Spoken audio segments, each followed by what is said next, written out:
This is the Global News Podcast from the BBC World Service. I'm Nick Miles, and in the early hours of Thursday, the 1st of August, these are our main stories. The United States has imposed sanctions on the Iranian Foreign Minister Mohammad Javad Zarif. The US media are quoting intelligence sources as saying that Hamza bin Laden, the 30-year-old son of the late al-Qaeda leader, is dead. The deadliest outbreak of Ebola in the Democratic Republic of Congo has killed a second person in a densely populated city on the border with Rwanda. Also in this podcast, the sounds of the senorita of the sea, the tiny vaquita porpoise. But with 10 left in the wild, can the species be saved? The United States has imposed sanctions on the Iranian Foreign Minister, Mohammad Javad Zarif. The sanctions freeze any assets of Mr. Zarif in the United States or controlled by US entities. I heard more from our Washington correspondent, Chris Buckler. This is about Javad Zarif, who has already dismissed the idea that these are important simply because he says he has no property or interests outside Iran.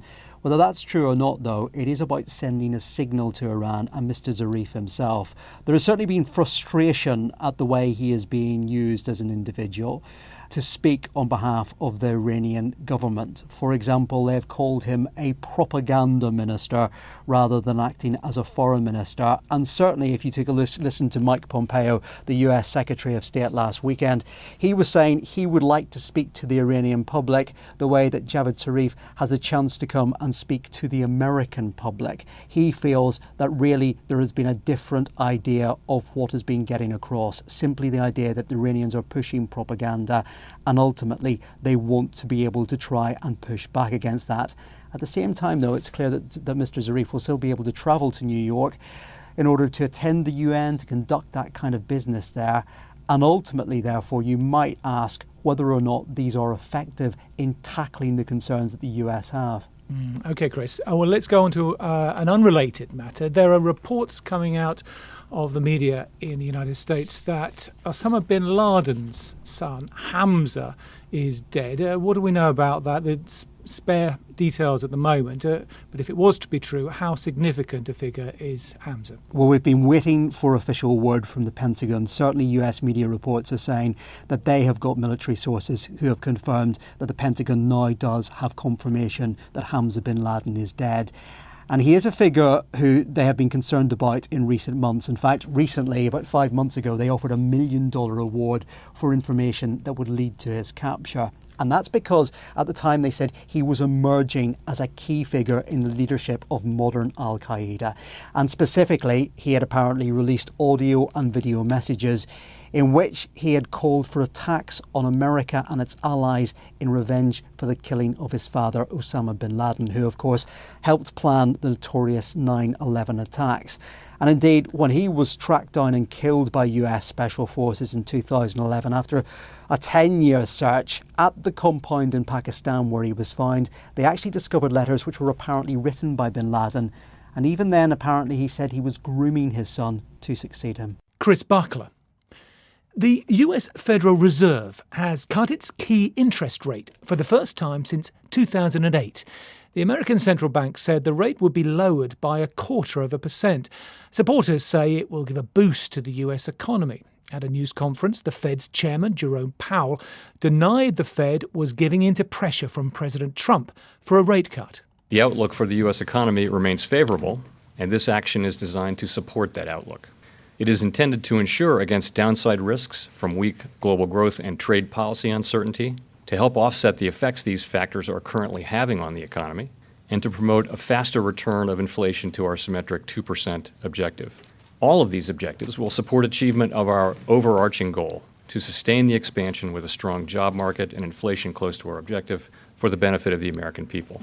In a tweet, President Trump said he hoped the Fed's move was the beginning of a lengthy and aggressive rate-cutting cycle.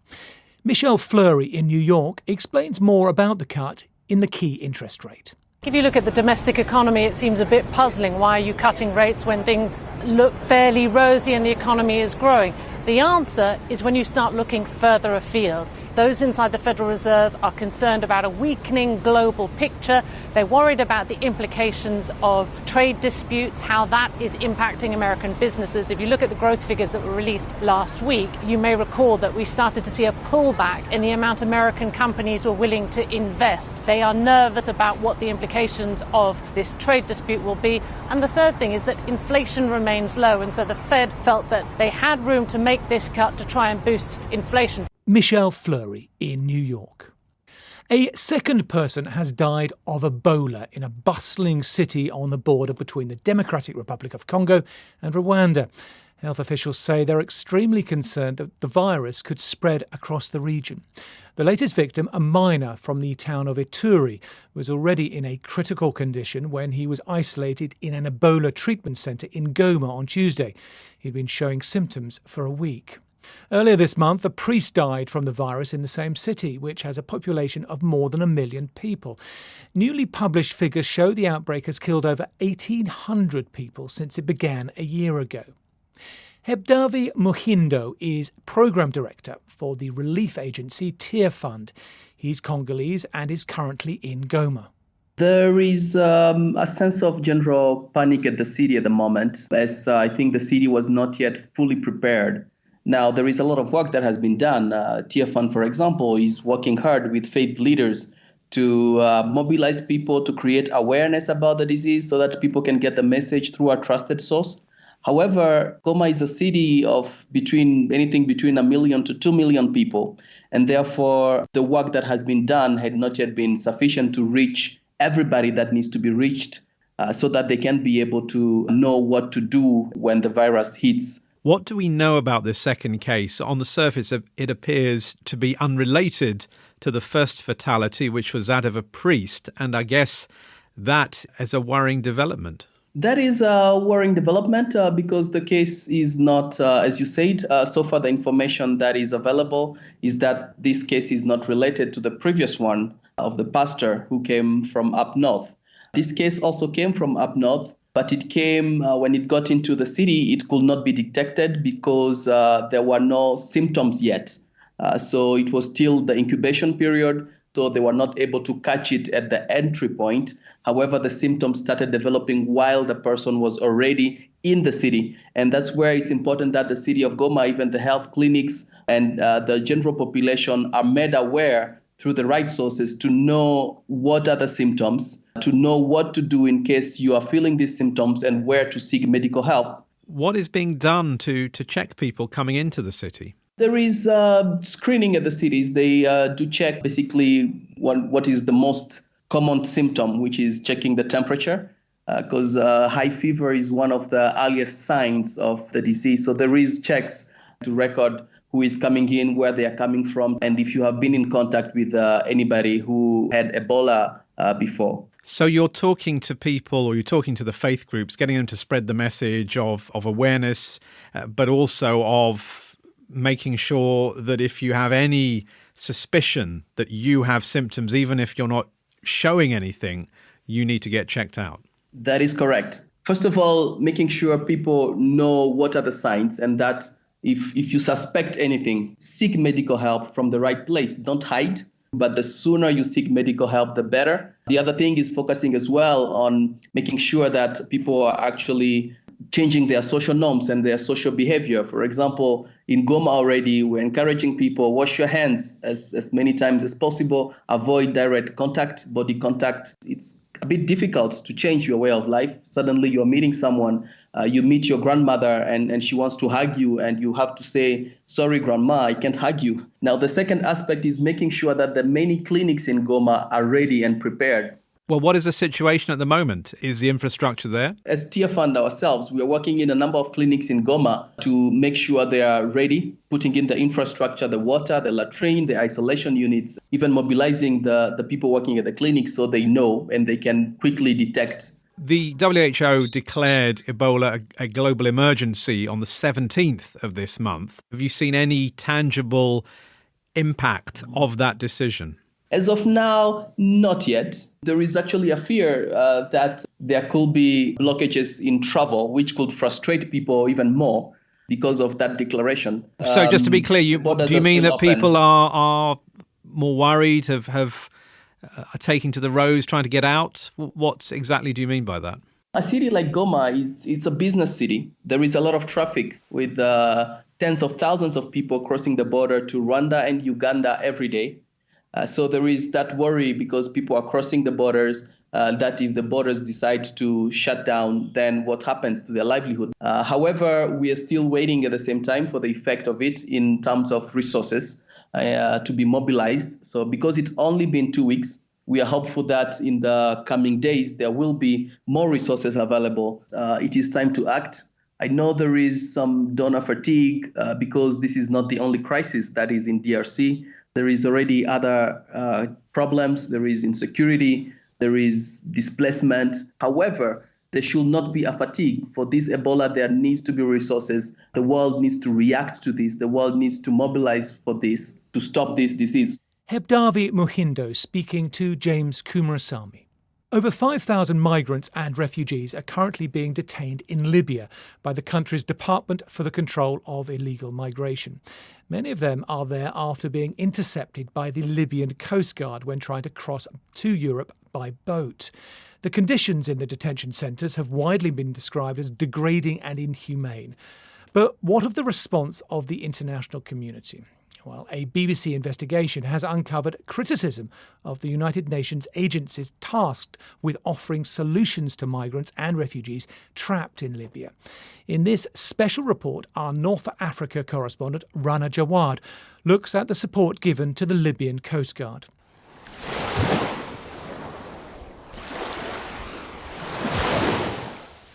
Life in Libya's detention centres often starts at sea. Leila, not her real name, is just one of several refugees I've spoken to during this investigation. Her words are spoken by an actor to protect her identity. There were about 140 people on the blow-up boat. I was so happy. Of course I was praying we would get to safety, but I knew the worst thing that could happen was only death, and that was a better option than Libya. Then we ran out of fuel, and the Libyan Coast Guard found us, and they forced us to get on their boat. Leila will be rescued by the abusive Libyan Coast Guard and taken back to a country where she is facing violations of her human rights. Giulia Trancini is an immigration lawyer based in London. She's in constant touch with trapped refugees. She says returning migrants to Libya is in breach of the international principle known as non-refoulement. No person should be returned to a country where they will face torture, cruel, inhuman or degrading treatment or punishment, or other irreparable harm, as this will be the case. The European Union provides training and equipment to the Libyan Coast Guard, but some NGOs accuse the European bloc of using the Libyans to carry out their border management away from EU shores. Leila and her husband, Mohammed, also not his real name, were met by staff from the refugee agency UNHCR and its sister agency, the IOM, when they docked in Tripoli. These two agencies are heavily involved with the work of the Libyan Coast Guard. They receive money from the EU to carry out training and to buy the Coast Guard equipment. For many we spoke to, this compromises their humanitarian mission. Catherine, not her real name, worked in Libya's humanitarian sector. She asked us to hide her identity for fear of professional repercussions. Her words are read by an actor. They work together with the European Union to ensure that the so-called migration problem is not coming to Europe. This is the aim of the EU, and I think that these agencies are the implementers of that on the ground. In response to our investigation, the UNHCR told us their work with the Coast Guard is to ensure that lives are not lost at sea, and the IOM said they provided training to the Libyan Coast Guard in human rights and first aid. But for many human rights observers, the main concern is that after being returned to Libyan shores, refugees and migrants are then taken to detention centres. Here's Leila again. I was locked in a small room with 50 other women and just a bucket for a toilet. So many people were sick with tuberculosis. Some of them died in my arms. I was beaten up and we were tortured with electricity. I asked the UNHCR head of Libya mission, Jean-Paul Cavalieri, why he felt they needed to be present when people are brought back by the Coast Guard. We have a first chance to at least count and mark and get names and nationalities.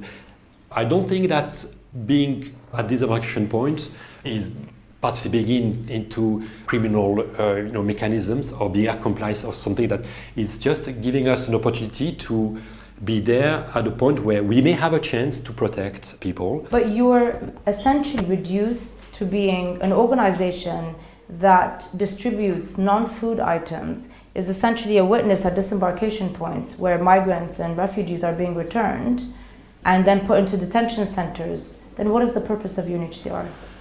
I would not say that UNHCR is reduced to distributing items. Nearly 5,000 persons have been resettled abroad Since over the past year? few years, since November 2017. Leila and her husband stayed in detention for months, hoping for evacuation by the UN, but their hopes dwindled. Some time passed, and we were told it was going to be our turn to leave next. Mohammed asked me to go check, but our names weren't there. I had to tell him that we had been passed over again. So many people who came in after us had already left. Mohammed was so upset and confused. I saw Mohammed being taken away. It was the last time I ever saw him. I was later told he had covered himself in petrol and set himself on fire. This shocking case brings up many of the issues highlighted by other refugees and migrants I've spoken to since, many of whom are desperate and losing hope. That report by Rana Jawad. Now, in response to the investigation, a EU spokesperson denied that it supports the Libyan Coast Guard in order to outsource border management, adding that they work with international partners to manage international migration, protect migrants' human rights, prevent perilous irregular journeys exploited by illegal human traffickers, and to ensure opportunities for legal and safe pathways. You can read more about Rana's investigation at bbcafrica.com. Now, to the balmy waters of the Sea of Cortez off Mexico and the rare Vaquita porpoise. According to the Royal Society in London, the marine mammal could be extinct within a year. Beth Timmins has more.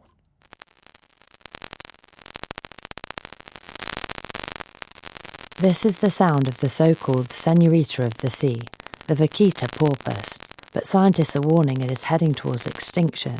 There are only around 10 of them left, and one of the authors of the study, Professor Len Thomas, says that the species could become extinct within the year due to illegal fishing with gill nets. They're designed to catch the gills of the fish. As the fish swim through them, they get caught up in them. But unfortunately, they're sort of somewhat invisible to the porpoise's echolocation system, and the porpoise also get caught up in them. And being an air-breathing mammal, they get drowned in them. The gill nets were banned by the Mexican government back in 2015, but their use continues.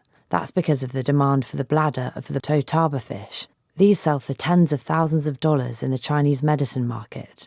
As the illegal fishing goes on, more and more porpoise are caught at the same time. The Mexican Navy and the Sea Shepherd organization are still patrolling the Sea of Cortez to try to enforce the ban. Professor Thomas says hope is not yet lost. If we can stop the killing, then the species may be able to recover, and there's a good chance of that. It can't stand any more deaths, and so the enforcement action needs to be totally effective, and that needs to be right away, needs to happen now. Other critically endangered species, such as the whooping crane, the Blackfoot ferret, and the blue iguana, have been brought back from the brink of extinction. But as the vaquita's population has dwindled so rapidly, scientists say much more needs to be done to save these senoritas of the sea. Beth Timmins reporting. Now, here are some furred, feathered and finned creatures that might be able to teach us a thing or two. How do geckos walk up walls and across ceilings? How do beetles survive in one of the most arid places in the world? And how do humpback whales power their enormous bodies through the sea? I'm Patrick Aye, and those are some of the questions I've been answering in my podcast, 30 Animals That Made Us Smarter. But the answers are actually just the beginning. The podcast is about biomimicry, solutions to human challenges that have been inspired by nature, like how the gecko's feet might help us grab hold of space debris, how beetles are teaching us better ways to collect water, and how the bumps on humpback whales' fins could make wind turbines more efficient. In every one of our short episodes, we look at a new animal and a new solution.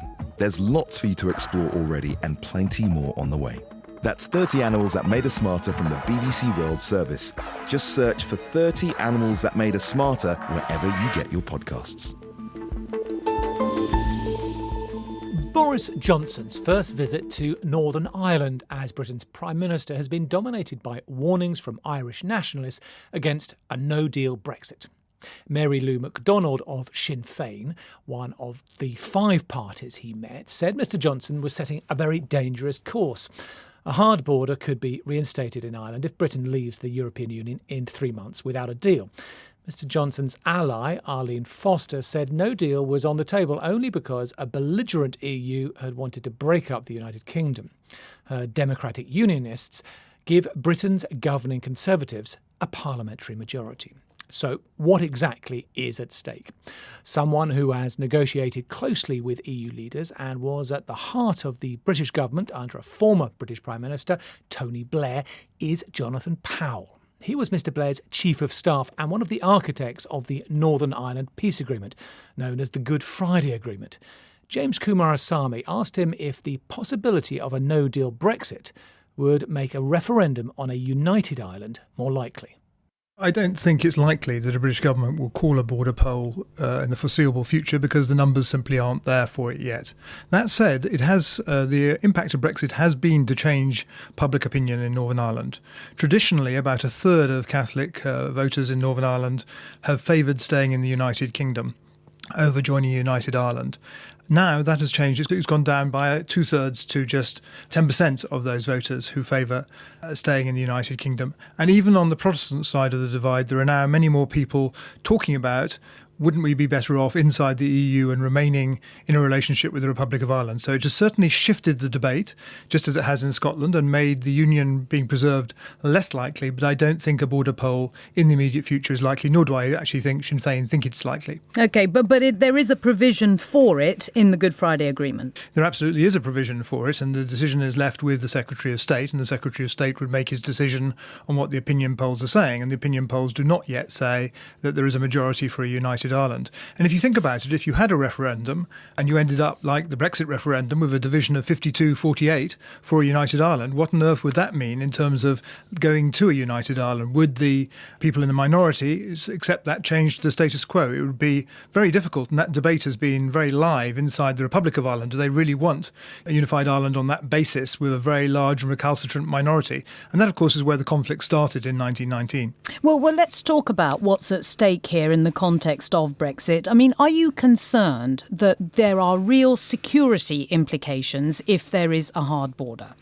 I am concerned, or at least the Chief Constable, more importantly than me, is concerned about the security aspects of it. But I do think, Ruth, this is a political rather than a security problem. And the problem is this. The Good Friday Agreement was based on the issue of identity. Well, the problem we had to solve was that nearly half of the people in Northern Ireland think of themselves as Irish and the slightly bigger majority think of themselves as British. How do we end up with a situation where you can feel British and feel Irish and stay inside of Northern Ireland? And that was only able to happen because we had an open border. The border ceased to exist once both countries joined, both the Republic of Ireland and the United Kingdom joined the EU. So as long as there's an open border, that issue of identity is fine. You can live in Northern Ireland and you can have an Irish passport. You can do your shopping in Dundalk and you can fly from Dublin. You don't have to interact with the British state at all. You can be Irish, or you can be British, or you can be both.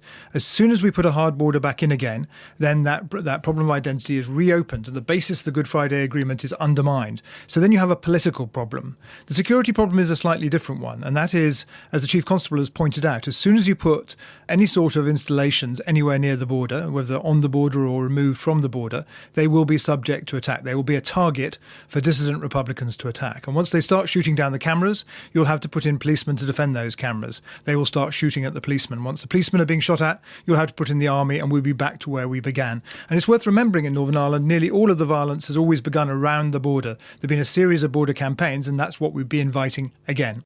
Jonathan Powell. Pilots and cabin crew at one of Europe's biggest airlines, Ryanair, have been told to expect hundreds of job cuts because the company is experiencing a challenging summer and facing a very difficult winter. In a video message to staff, the airline's chief executive, Michael O'Leary, said Ryanair had been hit by the grounding of Boeing's 737 MAX plane, as well as by the possibility of a no-deal Brexit in 12 weeks' time. Our business correspondent Theo Leggett reports. An apologetic Michael O'Leary painted a grim picture of the environment Ryanair was operating in. Profits had fallen sharply, he said, because of lower fares and higher fuel prices. Staff costs were also up because of new pay deals negotiated with unions last year. Those deals had also caused a reduction in staff turnover, leaving the company with a surplus of 500 pilots and 400 cabin crew. On top of that, he said, the grounding of Boeing's 737 MAX meant Ryanair would have fewer planes than expected next year, and therefore would require fewer crews. And the increased likelihood of a no-deal Brexit, he added, could have a very damaging effect on its business, particularly on routes between the UK and Ireland. All of this meant airport bases would have to be closed and jobs would be lost. I apologise sincerely to all of you for this bad news and any uncertainty it'll cause you over the coming weeks. But it's being driven by the MAX delivery delays and the threat of a no-deal Brexit, which are clearly huge and very uncertain challenges, which we will try to cope with as best we can while preserving as many jobs as we can. It's still not clear how many jobs will go or where the impact will be felt. Mr. O'Leary said details were still being finalised, but he warned that some posts would go in September and October, while more cuts would follow after Christmas. Theo Leggett. The Speaker of the US House of Representatives, Nancy Pelosi, has addressed Ghana's parliament on the 400th anniversary of the first enslaved Africans landing in North America. She's visiting the country along with 12 members of the Congressional Black Caucus, including the progressive Democrat Ilhan Omar, who has recently been the subject of attacks by President Trump.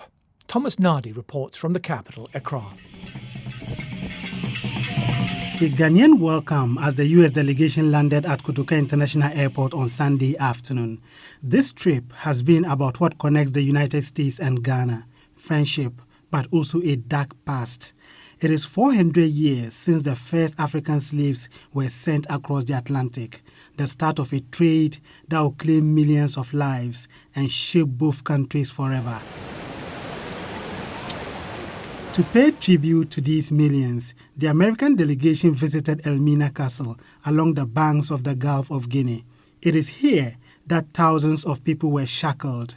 Men were beaten and women were raped by colonizers as they waited to be transported across the Atlantic to a life of slavery. Visiting the castle was clearly an emotional experience for the U.S. lawmakers. The Speaker of the United States House of Representatives, Nancy Pelosi, told the Ghanaian parliament she was humbled by what she had seen. At Cape Coast Castle, we stood before the door of no return, where countless millions caught their last glimpse of Africa before they were shipped to a life of enslavement. Being here has been a transformative experience.